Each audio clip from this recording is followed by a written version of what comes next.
Iqra high school ઊનમાં 76મા પ્રજાસત્તાક દિવસની ઉજવણી સંસ્થાના સેક્રેટરી શ્રી સાયકલવાલા મોહમ્મદ સલીમજીના જણાવ્યા અનુસાર 76મા પ્રજાસત્તાક દિવસ નિમિત્તે શાળાને વિશાળ પંટાંગણમાં પ્રચંડ માનવ મહેરામણ વાલીઓ તથા વિદ્યાર્થીઓ વચ્ચે ભારતીય ગૌરક્ષા મંચના સંસ્થાપક શ્રી ધર્મેશભાઈ ગામે સુરત મહાનગરના વરદ હસ્તે ધ્વજવંદન કરવામાં આવ્યું હતું અને સ્વાતંત્ર્ય દિવસનું પ્રાસંગિક પ્રવચન આપવામાં આવ્યું હતું, જેમાં શાળાના બાળ મંદિરથી ધોરણ 12ના વિદ્યાર્થીઓ દ્વારા રાષ્ટ્રીય ભાવના ઉજાગર કરતા નાટકો પ્રવચનો, રાષ્ટ્રીય એકતા જગાવતા નાટકો પ્રવચનો અને રાષ્ટ્રીય નેતાઓની વેશભૂષામાં પ્રવચનો તેમજ રાષ્ટ્રીય ગીત પર નૃત્યો, રાષ્ટ્રની શૂરવીરતા દર્શાવતી કૃતિઓ અને સાંસ્કૃતિક વેશભૂષાઓ તથા દેશદાસની શેર શાયરી અને કવ્વાલીઓ અને નજમો સુંદર રીતે રજૂ કરી હાજર માનવ મહેરામણને જકડી રાખવામાં આવી હતી અને દેશભાવના જગાવવામાં આવી હતી. સમગ્ર કાર્યક્રમનું સંચાલન આચાર્ય શ્રીમતી મોહસિના ખાતુન, શ્રીમતી સાહિસ્તા ખાતુન, શ્રી ઇમરાન ખાન શેરાની અને શ્રીમતી શબાના મલિક દ્વારા કરવામાં આવ્યું હતું. તમે જોઈ રહ્યા છો SD ન્યૂઝ ચેનલ ફેઝર શેખની સાથે.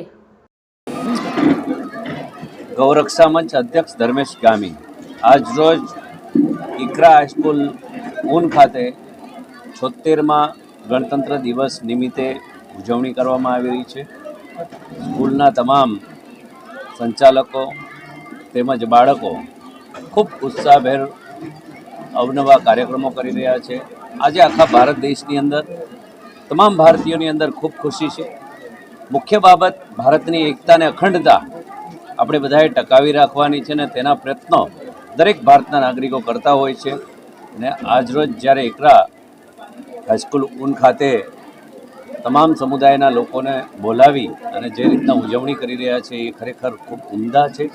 અને આ જે વિચાર છે કે આપણા ભારત દેશને ખૂબ શક્તિશાળી બનાવશે, મહાન બનાવશે, એ જ રીતના પ્રયત્ન તમામ નાગરિકોએ કરવા જોઈએ.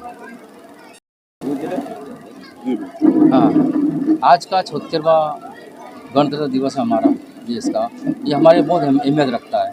क्यों कि हमको जब आज़ादी मिली देश को और बहुत मशक्क़त से आज़ादी मिली, पूरे देश की एकता से वैसे आज़ादी मिली और आज़ादी के बाद जो हमने जो फास्ट तरक्की की है उसको जिस मोड़ पे ले जाने का जो काम किया है वो हमारे प्रजासत्ताक जो तंत्र का जो बंधारण बना हमारा उसकी वजह से हुआ है. इसलिए देश का जो हमारा आज का गणतंत्र दिवस है इसकी बहुत अहमियत है और एकता के लिए भी बहुत अहमियत है और देश की तरक्की के लिए भी इस दिवस की बहुत अहमियत है.